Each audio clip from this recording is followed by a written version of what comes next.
चला cornflower, milk powder काही न वापरता मस्त अशी कुल्फी घरीच बनवूया। सुरुवातीला मी 1.5 लिटर दूध उकळायला ठेवलं। दूध आटवायला मात्र थोडा वेळ लागतो। दुधाला उकळी येईपर्यंत एक वाटण तयार करायचं। 8-10 काजू, 4-5 बदामाचे तुकडे, यामध्येच वेलची घातल्या। त्यानंतर इथं मी 9 ते 10 चमचे साखर घातले। तुम्ही तुमच्या आवडीनुसार साखर घाला।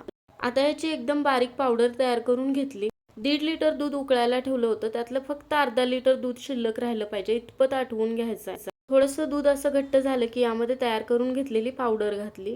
कमी गॅसवरती सतत हलवत हलवत हे सुद्धा थोडंसं या दुधाबरोबर शिजवून घ्यायचं आहे। आता हे दूध आपल्याला पूर्णपणे थंड करून घ्यायचं आहे। आता हे थंड झालेलं दूध कुल्फी मोल्ड मध्ये घालायचं। इथं तुम्ही यूज अँड थ्रूचे कप सुद्धा वापरू शकता, त्यामध्ये सुद्धा लवकर कुल्फी सेट होते। आता हे 12 ते 13 तास तरी फ्रीजरला सेट व्हायला ठेवायचं आहे।